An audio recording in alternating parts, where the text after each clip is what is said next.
Assalamualaikum warahmatullahi wabarakatuh. Saya Sabrina Dita Rahma Sarahi dari 11 Unggulan IPS. Di sini saya akan menceritakan kisah Nabi Yunus. Salah satu utusan Allah di bumi, Nabi Yunus alaihissalam, pernah ditelan ke dalam perut ikan paus. Kisah Nabi Yunus ini pun diabadikan oleh Allah Subhanahu wa taala dalam Al-Qur'an surah Yunus dan surat Al-Anbiya. Ada banyak hikmah yang bisa diperoleh dari kisah Nabi Yunus. Terlebih kisah Nabi Yunus untuk anak banyak mengajarkan tentang kesabaran dan keimanan. Kala itu Nabi Yunus tengah diutus oleh Allah Subhanahu wa taala untuk menyampaikan wahyu di suatu daerah. Nabi Yunus diminta mengajak para penduduk di kota itu beriman dan meninggalkan berhala. Namun para penduduk kota itu menolak ajakan Nabi Yunus dan malah memilih untuk menyembah berhala serta sesat dalam kekafiran. Bahkan mereka mengolok-olok Nabi Yunus. Nabi Yunus pun marah kepada kaumnya karena tidak mau menerima petunjuk dari Allah.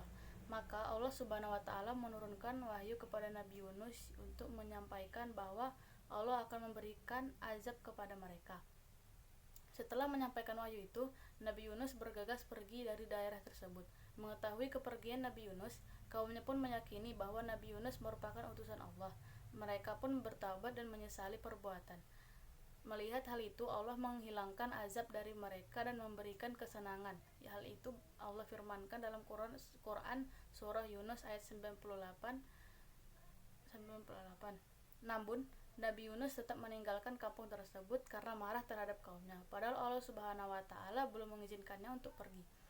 Kisah Nabi Yunus dimulai ketika pergi ke tepi laut dan menaiki kapal. Sayang, cuaca saat itu tidak bersahabat sehingga membuat kapal oleng sehingga hampir membuat semua di atas kapal tenggelam.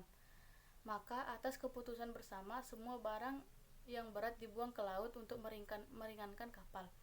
Namun masih dibutuhkan satu orang yang dibuang ke laut. Maka dibuatlah undian dan ternyata undian jatuh kepada Nabi Yunus. Semua orang tak menginginkan Nabi Yunus untuk dibuang ke laut. Maka diulangnya lagi undian, tetapi hasilnya tetap sama, sehingga Nabi Yunus pun melempar dirinya ke laut. Pada saat yang bersamaan, Allah Subhanahu wa taala mengirimkan ikan paus untuk menelan dirinya tanpa merobek daging atau mematahkan tulangnya. Di dalam perut ikan paus, Nabi Yunus berdoa memohon ampun kepada Allah. Kisah Nabi Yunus ini difirmankan oleh Allah Subhanahu wa taala dalam Quran surah Al-Anbiya ayat 87. Allah mengabulkan doa Nabi Yunus yang saat itu berada di dalam perut paus karena perasaan marah. Kisah Nabi Yunus ini semoga bisa menjadi pembelajaran untuk kita agar bisa lebih bersabar dan menghadapi ujian. Sekian dari saya. Wassalamualaikum warahmatullahi wabarakatuh.